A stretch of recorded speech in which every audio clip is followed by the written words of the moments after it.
Bapa di surga, terima kasih. Pagi hari ini kami datang memenuhi panggilan-Mu untuk kami bersama-sama beribadah kepada-Mu. Sungguh Tuhan, kami bangga punya Tuhan seperti Engkau, Tuhan yang memahkotai hari-hari kami dengan kebaikan dan kemurahan Tuhan. Kalau pada pagi hari ini kami sudah berada di rumah-Mu ini Tuhan, itu semua kasih karunia-Mu, itu semua karena anugerah-Mu. Sekali lagi kami mau hendak bersyukur kepada-Mu Tuhan. Saat ini Tuhan, kami mau duduk diam mendengarkan firman-Mu. Urapi kami semuanya Tuhan, urapi Tuhan. Karena hanya dengan pengurapan-Mu kami boleh kekuatan di dalam kehidupan kami. Oleh pengurapan-Mu, firman-Mu tertanam di dalam hati kami. Oleh pengurapan-Mu kami boleh melakukan firman-Mu dari hari ke hari. Kami tidak tahu hari-hari ke depan seperti apa.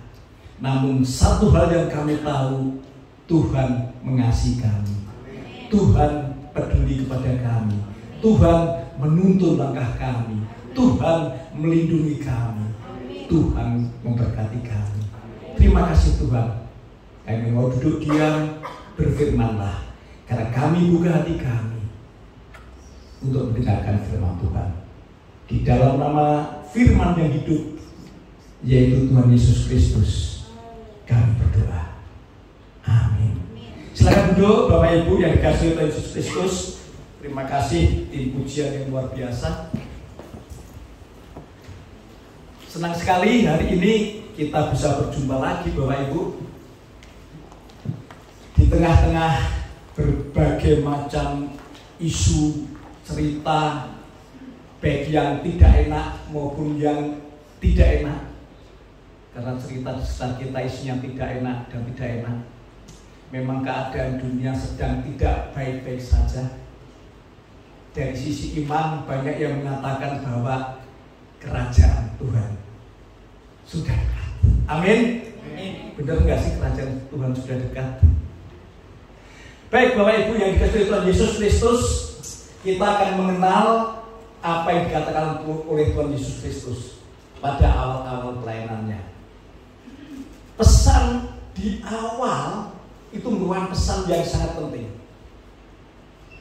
Ketika Presiden Indonesia Bapak Prabowo Subianto itu dilantik menjadi presiden, semua orang ingin mendengar apa sih perkataan awalnya.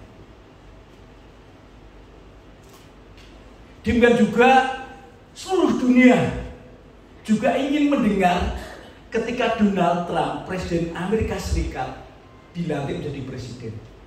Dan yang saya ingat satu kalimat dari Donald Trump adalah, kita akan menjadi bangsa Amerika yang besar lagi. Jadi Donald Trump itu punya pikiran bahwa dulu itu Amerika itu negara yang besar, tapi sekarang mengecil, kalah bersaing dengan negara lain, sehingga dia membuat program Make America Great Again. Dia ingin membuat Amerika itu menjadi bangsa yang besar kembali. Nah, perkataan-perkataan di awal itu menjadi sesuatu yang sangat penting. Oleh karena itu kita ingin belajar dari Tuhan Yesus Kristus ketika Tuhan datang dari surga menjadi manusia dan melayani umatnya. Kita baca di kitab Matius 4. Satu ayat saja. Matius 4 ayat 17.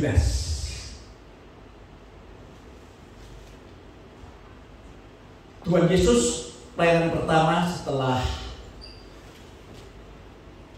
banyak hal yang dipersiapkan selama 30 tahun. Kemudian pada satu saat di awal-awal Tuhan Yesus ada di Galilea. Inilah perkataan Tuhan Yesus yang disampaikan di tengah-tengah bangsa Israel, yang juga masih berlaku untuk kita semua. Matius 4 ayat 17. Sejak waktu itulah Yesus memberitakan, bertobatlah sebab kerajaan surga sudah dekat. Perkataan Tuhan Yesus Kristus lebih dari 2000 tahun yang lalu mengatakan kerajaan surga sudah dekat.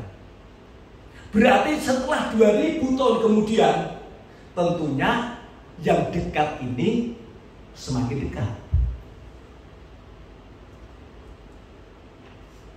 Kita bisa merasakan ketika kerajaan Allah semakin dekat. Apa yang terjadi dengan dunia ini? Hari ini kita masih lumayan, masih baik-baik saja. Tapi kita tidak tahu minggu depan, kita tidak tahu bulan depan, kita tidak tahu tahun depan. Tetapi apapun hari-hari ke depan yang akan kita hadapi, kita memegang firman Tuhan. Ada satu perintah Tuhan yang sangat penting dan itu diteriakkan pada awal pelayanan Tuhan Yesus di tengah-tengah dunia ini. Bertobatlah. Saya teringat ketika masih muda, banyak gereja itu menggembarkan kata pertobatan ini. Orang Kristen yang masih di dalam kehidupan yang lama, dia mendapat predikat KTP. Kristennya Kristen KTP. Maksudnya KTP itu Kristen tanpa pertobatan. Itu bergema di mana-mana. Isu-isu tentang pertobatan manusia begitu kuat. Suara-suara dari mimbar kepada jemaat menyatakan bertobatlah, bertobatlah, bertobatlah. Meskipun semakin lama semakin di sini saya menangkap fenomena suara-suara dari hamba-hamba Tuhan, suara-suara dari mimbar, pertobatan itu semakin lirih, digantikan dengan tema-tema tentang kelimpahan, tentang berkat, tentang hidup yang nyaman dan seterusnya. Tetapi puji Tuhan, pada pagi hari ini kita kembali sesuatu yang sangat penting bagi kehidupan kita semuanya. Ibu bapak yang dikasih oleh Tuhan Yesus Kristus, bertobat itu memiliki dua makna. Makna yang pertama adalah berbalik 180 derajat. Itu makna bertobat. Jadi orang-orang yang belum di dalam Tuhan, orang-orang yang masih menghadap pada dunia dan membelakangi Tuhan, Tuhan Yesus panggil, Tuhan Yesus ingatkan, bertobatlah, berbalik arahlah kepada Tuhan. Jadi ada kaitan erat antara bertobat dengan berubah. Karena ketika manusia di dalam dosa, dia cenderung untuk menjauhi Allah.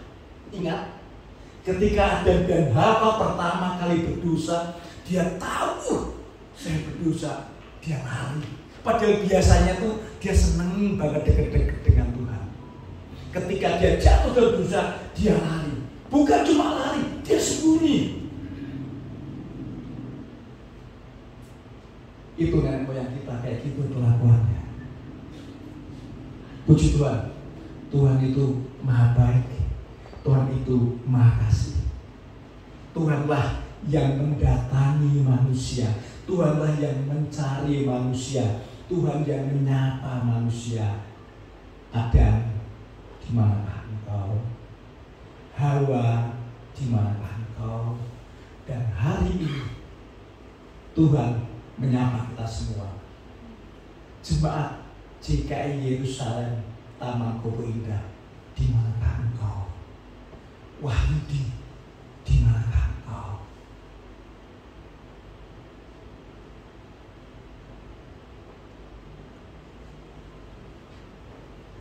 Tuhan mau supaya manusia tidak lagi sembunyi.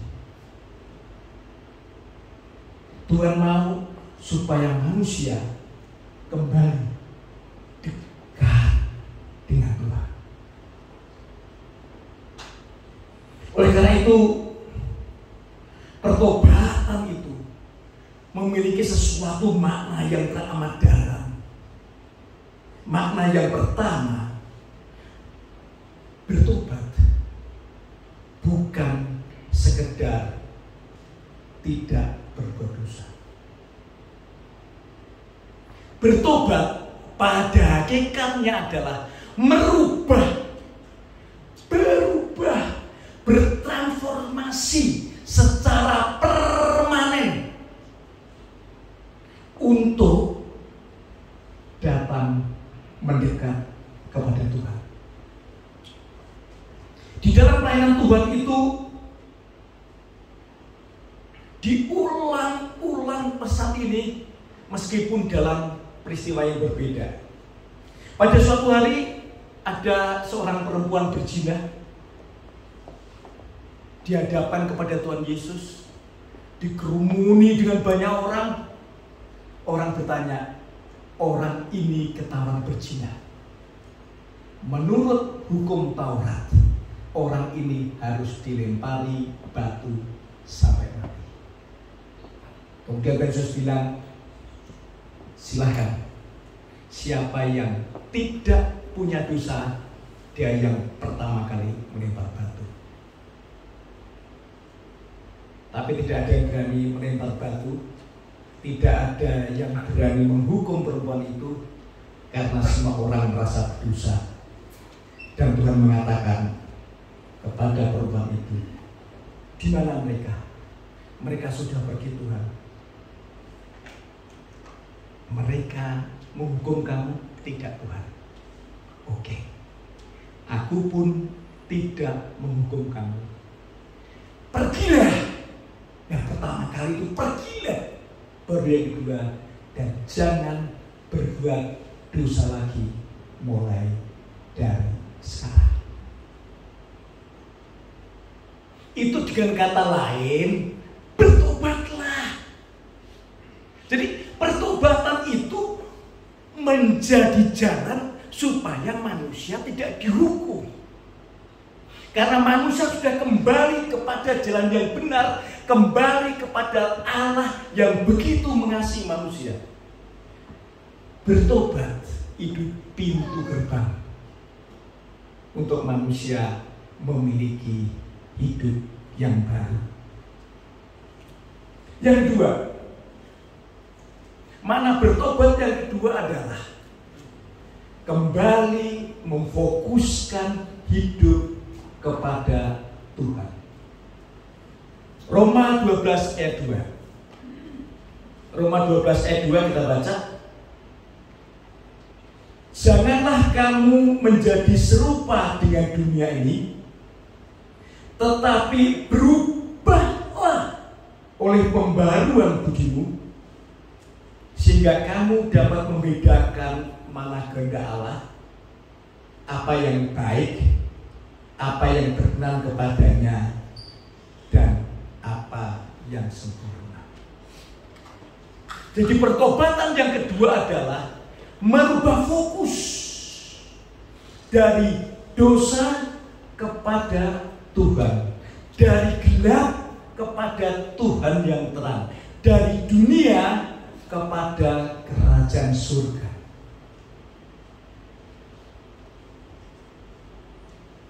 Apa fokus kita hari ini?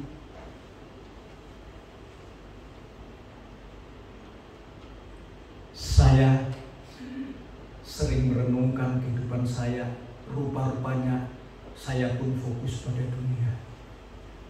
Sehari-hari dari bangun tidur apa sih kita pikirkan?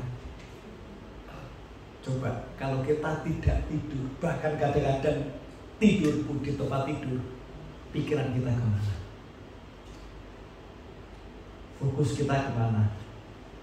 Ibu-ibu barangkali mikirkan besok masa apa? Bapak-bapak, besok saya kerja apa? Anak-anak yang sekolah, besok tugas apa? Besok pelajaran apa? Dan seterusnya. Kenapa kita bisa begitu? Karena kita sudah terikat dengan dunia yang begitu lekat. Sejak kita bayi, kita itu fokusnya diarahkan pada dunia. Ingat Bapak Ibu yang dulu punya anak kecil? Termasuk saya lagi punya cucu. Saya ketemu cucu saya, nanya fokus hidup dia, udah makan belum? Ya kan? Ketemu anak kecil, sudah makan belum? Paling kalau setingkat lebih tinggi yang sekolah, gimana sekolahmu tadi? Pernahkah kita ketemu anak kecil dan kita bertanya, sudah berdoa? Bahkan mungkin pulang dari gereja, pulang dari sekolah minggu, pertanyaan kita juga sama. Udah makan? Tadi ngapain di sekolah minggu?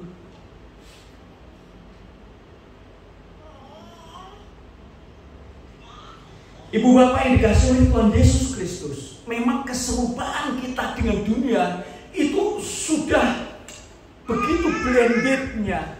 Dunia sudah menyatu dalam kehidupan kita. Karena apa? Karena semenjak kita lahir, bertahun-tahun kita itu dilatih, kita itu dididik, dan kita itu diajari. Kita melihat orang lain yang fokusnya pada dunia. Itu sudah ada di bawah sadar kita. Pak Rudi, saya tanya, 5 tambah 5 berapa? 10, cepat. Karena ada di bawah sadar itu. Dimana juga tentang dunia itu sudah melekat di tempat kita, di benak kita, di bawah sadar kita. Isinya hanya dunia dan dunia. Maka Tuhan mengatakan, jangan kamu menjadi serupa dengan dunia ini. Berubahlah oleh pembaruan budimu. Jadi bertobat itu adalah berubah hati pikiran kita, dibaharui yang dulu jauh dari Tuhan, bersahabat dengan dunia, berbalik arah, mendekat pada Tuhan.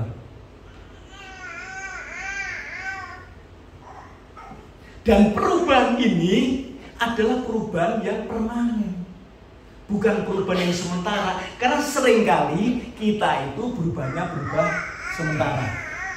Ya kan? Kita orang Kristen yang tomat, habis tobat kumat. Tomat, besok tomat, besok tomat. Betul hari ini tobat, tapi besok tomat. Karena perubahan kita itu perubahan kayak ular yang hanya berubah kulitnya saja. Ularnya tetap makanan ular sebelum ganti kulit, sebelum berubah sama setelah ganti kulit. Cara berjalannya ular merayap. Sebelum berubah, setelah berubah tetap merayap. Wajah ular yang sangar sebelum ganti kulit dan setelah berubah ganti kulit, tetap wajahnya sangar. Itulah perubahan kita yang seperti ular. Harusnya perubahan itu seperti ulat. Ulat menjadi kepompong. Ulat itu makannya daun-daun. Dia merusak, dia merayap-rayap, merusak-rusak daun, merusak-rusak buah-buahan. Wajahnya menjijikkan, tubuhnya penuh bulu, kesenggol pun kita gatal. Ketika dia menjadi kepompong, kemudian dia berubah menjadi kupu-kupu, dia berubah permanen. Dia gak bisa balik lagi menjadi ulat. Makanannya dulu daun-daunnya rusak, sekarang dia berganti makanan, mengisap sari-sari bunga. Dulu dia merayap-rayap di daunan, dia sekarang terbang. Dulu wajahnya menjijikkan, sekarang wajahnya begitu indah. Itu perubahan yang diinginkan oleh Tuhan atas diri kita semua. Berubah seperti ulat, sekali berubah selamanya berubah. Sekali Yesus, selamanya Yesus. Beri kemuliaan buat Tuhan Yesus Kristus. Bapak Ibu yang dikasihi oleh Tuhan Yesus Kristus, kalau kita ingat contoh-contoh bagaimana orang berbeda fokus itu menghasilkan sesuatu yang berbeda. Bangsa Israel waktu mau masuk tanah Kanaan itu lihat dulu tanah Kanaan kayak apa. Dia kirimkan intel, dia kirimkan informan, dia kirimkan pengintai. 12 pengintai yang dia kirimkan oleh pemimpin bangsa. Kamu intai dulu, kamu lihat dulu, laporkan istrinya. 10 orang mengatakan, betul, tanah Kanaan itu tanahnya indah, makanannya enak-enak, tanahnya subur, madunya madu yang terbaik. Tapi orangnya itu tinggi besar, raksasa-raksasa. Kalau dia lihat kita, dia itu kayak melihat belalang saja yang diinjek pun mati. Fokus dia pada keadaan yang dilihat oleh mata kasat. Tetapi 2 orang yang lain, 12 kan tadi, yang 10 ngomong gitu, yang 2 beda lagi ngomongnya.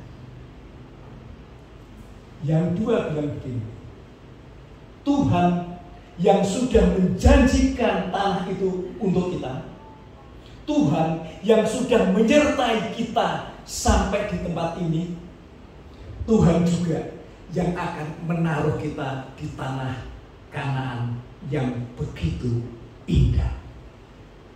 Mari kita ke sana. Beda. Karena beda fokusnya. Yang satu fokusnya pada sesuatu yang menakutkan, yang satu fokusnya kepada Tuhan. Ya, itu kan bangsa Israel. Oke, satu lagi. Ketika bangsa Israel diserang oleh Filistin, ada Goliat yang maju menantang-nantang. Hei bangsa yang katanya bangsanya pilihan Tuhan, aku menantang kepada engkau. Raja takut, tentara-tentara takut, apalagi rakyat biasa. Mereka fokus pada Goliat, tapi ada satu anak imut, anak muda, ganteng, badannya biasa saja, tidak istimewa, tetapi dia fokusnya pada Tuhan. Dia bilang, Raja, aku yang menghadapi Goliat. Dia bilang sama Goliat, Allah yang menyertaiku akan membawa kemenangan kepadaku untuk aku mengalahkan engkau. Hari ini juga ku tebas kepalamu. Jadi dia tidak melihat pada Goliatnya, dia melihat pada Allahnya. Fokus dia pada Allah. Hasilnya berbeda. Yang satu penuh ketakutan, tinggal nunggu waktu untuk diserang. Tetapi yang satu tampil dan percaya diri. Karena fokusnya berbeda, maka hasilnya berbeda. Bapak Ibu yang dikasihi oleh Tuhan Yesus Kristus, pertobatan itu bukan masalah di satu titik di mana kita berubah. Makna pertobatan yang kedua, bahwa pertobatan itu adalah proses. Pertobatan itu adalah perjalanan hidup. Karena ketika kita menuju kepada Tuhan, ketika kita betul fokusnya kepada Tuhan, Kita melangkah pun tidak terasa bisa melenceng. Sedikit, sedikit, sedikit.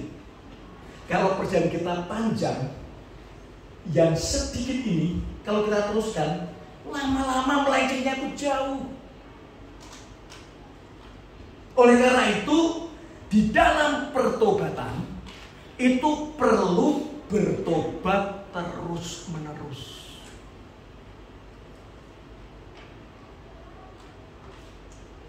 Loh, jadi apa bedanya, Pak? Orang yang sudah bertobat berbalik arah dengan yang belum. Perbedaannya adalah ketika orang makin menjauh dengan Allah, dia bisa, sekali lagi, dia bisa untuk tidak berdosa. Dia itu cenderung untuk berbuat dosa, tapi dia bisa untuk tidak berdosa. Dia bisa berbuat baik, dia bisa apapun, dia bisa untuk tidak berbuat dosa. Tetapi orang yang sudah bertobat, orang yang menghadapkan wajahnya kepada Allah, orang yang fokus hidupnya kepada Tuhan, dia punya kecenderungan untuk tidak berdosa, sekalipun dia bisa berdosa. Nah, oleh karena itu perlu pertobatan dalam arti yang kedua, di mana orang harus setiap hari bertobat. Maka doa Bapa kami adalah, ampunilah kami pada hari ini seperti kami mengampuni orang yang bersalah kepada kami. Jadi minta ampun itu ya setiap hari, setiap saat. Karena kita mengakui bahwa sekalipun kita sudah bertobat, kita masih bisa berbuat dosa. Nah, Ibu Bapak yang dikasihi Tuhan Yesus Kristus, saya akan memberikan tips. Ada 3 hal saya kira yang relevan dengan kehidupan kita sehari-hari ketika kita hidup dalam pertobatan, ya. Ada 3 strategi yang sehari-hari saja kita jalani ketika kita mau berubah, ya. Yang pertama, janganlah kita bersungut-sungut. Orang yang sudah bertobat, dia meninggalkan sungut-sungut. Bangsa Israel dari Mesir menuju Kanaan itu jaraknya tidak jauh. Jalan kaki itu hanya perlu beberapa minggu saja. Tetapi karena setiap hari bersungut-sungut kepada Tuhan, ngomel-ngomel, ngedumel, berkeluh kesah saja, Tuhan didik bangsa Israel sehingga berjalan selama 40 tahun di padang gurun. Untuk apa? Untuk menghilangkan sumut-sumut ini, untuk menghilangkan keluhan-keluhan, untuk menghilangkan omelan-omelan yang tidak berguna itu. Dan apa yang terjadi di padang gurun bangsa Israel hari-hari ini terjadi di sekitar kita. Coba aja lihat medsos, isinya keluh kesah, isinya caci maki, isinya ujaran kebencian, isinya mengerikan sekali. Ibu Bapak yang dikasihi oleh Tuhan Yesus Kristus, kalau kita mau merubah diri kita, hilangkan semua itu. Bangsa Israel itu disertai Tuhan setiap saat, setiap waktu. Kalau siang ditudungi dengan payung awan, kalau malam dikasih tiang api sebagai penerang. Tiap hari diberikan makanan. Tiap hari tersedia roti mana. Tiap hari menikmati mujizat.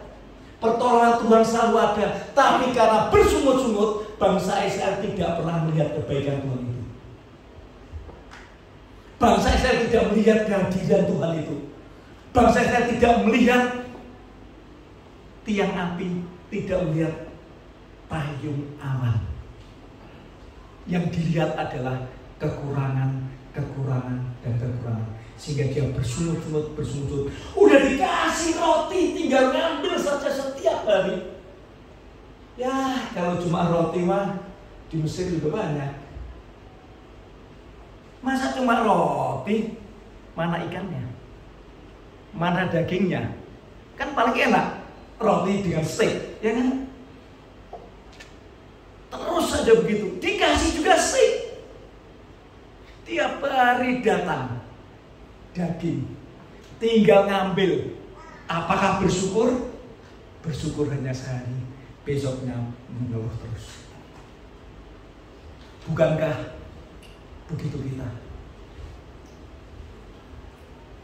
Ingat Bapak Ibu yang kasih Tuhan Yesus Kristus, bersungut-sungut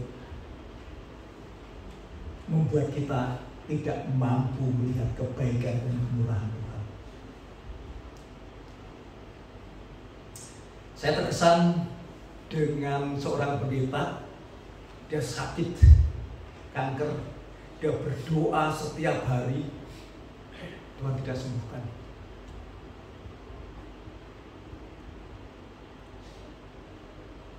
Sampai dia ketemu dengan penulis lagu. Penulis lagu ini menceritakan tentang pendeta ini. Menuliskannya begini: meskipun Tuhan tak menolongku,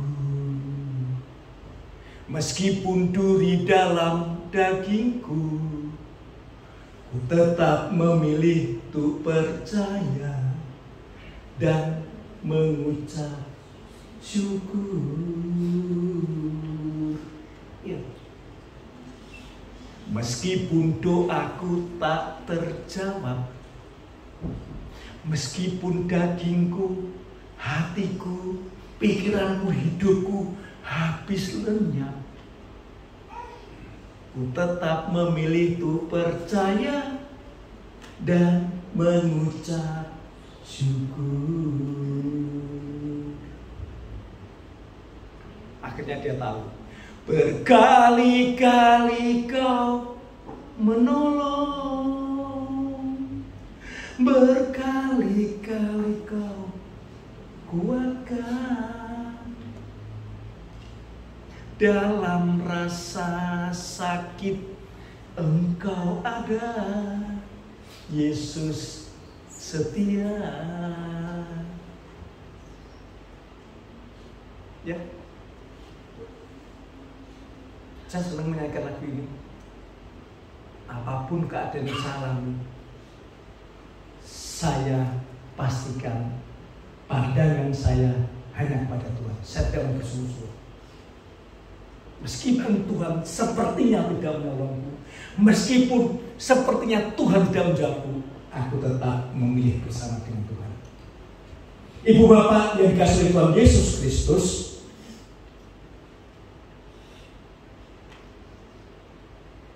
kalau kita bersungut-sungut, ini ada cerita di zaman dulu, ada petani yang punya, dia paling miskin lah, tanahnya tuh sedikit.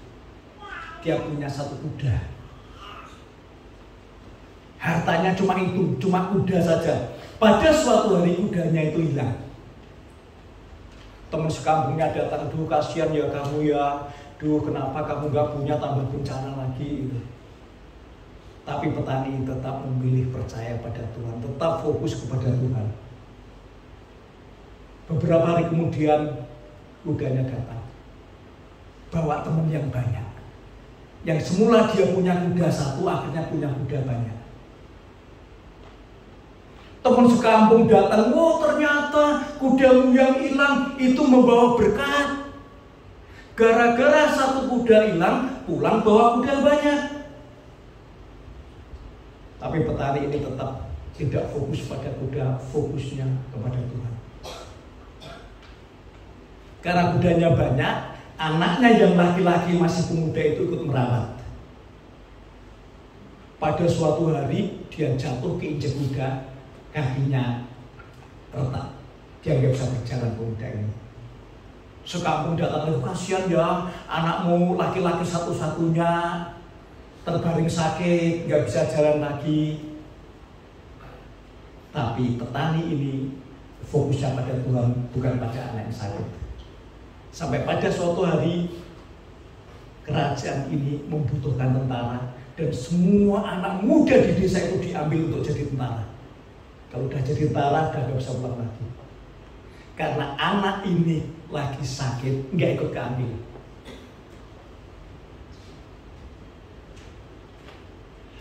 Cerita ini kalau diteruskan bisa terus. Tapi satu hal yang kita pelajari, jangan fokus pada masalah, fokuslah kepada Tuhan. Apapun yang terjadi, mari tetap fokus ke sana. Jadi yang pertama, kalau kita hidup di dalam pertobatan, jangan bersungut-sungut. Yang kedua, jangan membanding-bandingkan diri kita dengan orang lain. Bapak Ibu kalau lihat saya hidupnya enak, punya istri yang cantik, setia, baik hati, punya rumah, punya keluarga baik-baik, gak punya masalah apa-apa. Enggak lah ya. Nampaknya saja. Gak perlu Bapak Ibu membandingkan dengan saya pun gak perlu membandingkan dengan Bapak Ibu semua. Masing-masing punya jalan indahnya sendiri-sendiri. Kita nikmati saja. Ya, dan kita syukuri. Karena kita kalau melihat orang lain, kita itu selalu merasa kurang. Ada cerita, ada orang bekerja pada raja. Orang ini kerjanya rajin sekali. Semua tugasnya beres dengan baik. Sampai raja bingung, orang ini luar biasa. Raja kemudian ketemu sama seseorang, ya dia baik, coba diuji. Segala macam ujian dia lulus. Terakhir ada kasih nasihat gini, suruh datang ke kerajaan. Itu kan ada emas-emas batangan, jumlahnya 100, suruh dia hitung. Kemudian dia hitung emas batangan 100. Kemudian dia langsung bekerja lagi.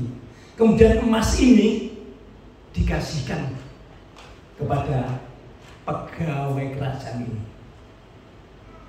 Wah, seneng banget. Pulang kerja, capek, lihat di rumahnya sudah ada tumpukan emas. Senengnya luar biasa. Dia hitung 1, 2, 3, 4, 99. Sedih dia. Kenapa gak genap 100 ya? Dia cari yang satu. Dia tanya ke sana kemari. Semalaman dia begadang mencari yang satu. Tidak genap. Sampai berangkat ke tempat kerja, dia masih keadaan ngantuk. Dia mulai malas-malasan. Dia pengen cepet-cepet pulang. Kerjanya jadi berantakan. Dia cepet-cepet pulang untuk mencari 1 batang emas. Harusnya ini 100. Kenapa hanya 99? Dia tidak mensyukuri yang 99 itu. Tapi dia membandingkan, andai kata ini 100, maka saya pasti lebih bahagia. Ibu bapak yang dikasih oleh Tuhan Yesus Kristus, cerita ini judulnya adalah kurang 1. Itu sering terjadi pada kita. Betapa banyaknya berkat Tuhan kepada kita, tapi kita tetap melihat orang lain, tidak mensyukuri atas apa yang Tuhan berikan kepada kita. Yang terakhir, yang pertama tadi, jangan bersungut-sungut, jangan mengeluh, jangan ngomel-ngomel aja. Karena kalau kita bersungut-sungut, kita tidak bisa melihat kehadiran Tuhan. Yang kedua, jangan membanding-bandingkan hidup kita dengan hidup orang lain. Jangan membanding-bandingkan diri kita dengan diri orang lain. Jangan membanding-bandingkan keluarga kita dengan keluarga yang lain. Karena kalau kita membanding-bandingkan, kita selalu merasa kurang. Dan akibatnya kita jadi stres. Jadi yang pertama, jangan bersungut. Yang kedua, jangan membandingkan dengan orang lain. Yang ketiga, yang terakhir, yang paling penting, jangan turuti kehendak kita sendiri. Saya itu merasa orang yang pintar, orang yang hebat. Hidup saya atur seperti ini, nanti usaha segini kayak gini, saya harus rampung gini. Rapi, saya baca teori cocok. Hasilnya berantakan.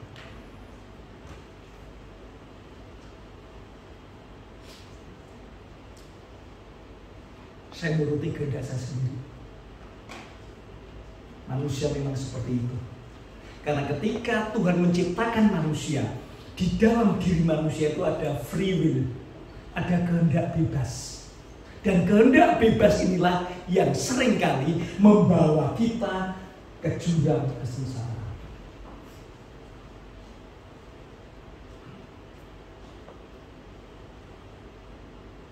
Berkali-kali Tuhan Yesus ajarkan, seperti di Roma 12 itu, supaya kita mengetahui kehendak Allah, mana yang baik, mana yang mulia, mana yang sempurna.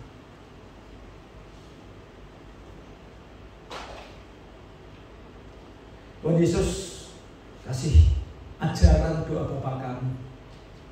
Jangan kehendakku Bapa, tapi biarlah kehendak-Mu yang jadi. Kita ini sesungguhnya begitu mengikut Tuhan Yesus Kristus, kita nggak punya apa-apa. Karena ketika kita berdosa, semua terampas oleh dosa. Ketika kita ditebus oleh Tuhan Yesus, satu yang kita miliki yaitu Tuhan Yesus. Kita bukan siapa-siapa, kita tidak punya apa-apa. Artinya juga kehendak kita mestinya berubah menjadi kehendak Tuhan Yesus. Dan Tuhan Yesus sudah ajarkan melalui peristiwa di Taman Getsemani. Ketika Tuhan Yesus mau mengambil langkah, apakah aku naik aja ke surga atau aku harus menghadapi penderitaan sampai mati dan saudara-saudara. Tuhan Yesus berdoa pada Bapa, Bapa, apabila cawan ini tidak bisa berlalu, biarlah kehendak-Mu yang jadi, bukan kehendak-Ku. Tuhan Yesus aja ngomongnya gitu. Masa kita masih kekeh menggunakan kehendak kita sendiri? Jadi ibu bapak yang dikasihi Tuhan Yesus Kristus, kalau hari ini kita masih bersungut-sungut, kalau hari ini kita melihat diri kita serba kekurangan karena orang lain punya banyak kelebihan, kalau hari ini kita nuruti kehendak kita sendiri, kita terlibat di dalam banyak hal karena hawa nafsu sendiri, Tuhan Yesus bilang, bertobatlah.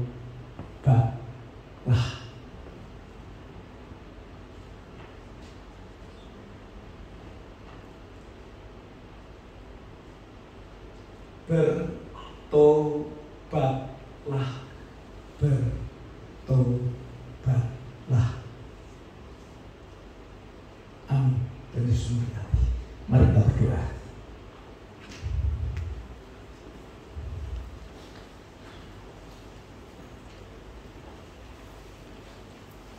Tuhan Bapa kami di surga, terima kasih buat firman-Mu yang menegur kami. Kami yang hidup di dalam pergumulan beban berat, kami yang hidup jauh daripada Engkau hari ini Tuhan. Kami ucap syukur karena Engkau ingatkan kami untuk bertobat. Kami tahu kerajaan-Mu dekat. Oleh karena itu Tuhan, pimpin kami, ajar kami supaya kami hidup di dalam pertobatan. Kami hancurkan semut-semut kami. Kami tak mau lagi membanding-bandingkan hidup kami dengan orang lain. Dan lebih lagi, kami mau serahkan kehendak kami supaya sesuai dengan kehendak-Mu saja. Terima kasih Tuhan. Dalam nama Tuhan Yesus Kristus kami berdoa. Amin.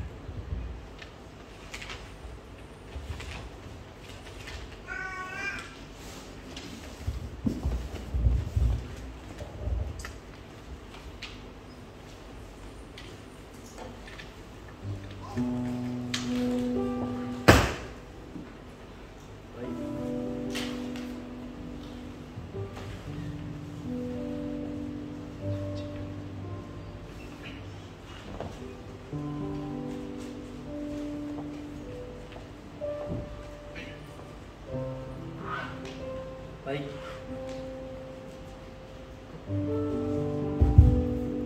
Cik. Baik. Terima kasih atas firman yang telah disampaikan oleh Bapak. Tuhan Yesus memberkati. Biarlah firman Tuhan yang kita dengar menjadi rema dalam kehidupan sehari-hari. Ada amin Bapak Ibu? Amin. Sebentar lagi kita akan mengumpulkan persembahan untuk yang bertugas maju ke depan.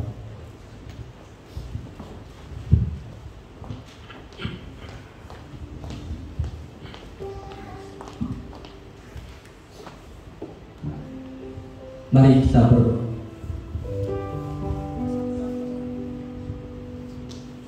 Bapa, kami datang membawa persembahan kami.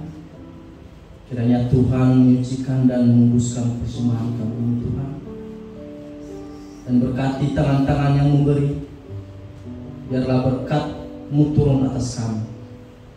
Dan berkati tangan yang mengelola persembahan ini. Supaya menjadi media untuk memperluas kerajaan. Terima kasih Tuhan. Haleluya. Amin.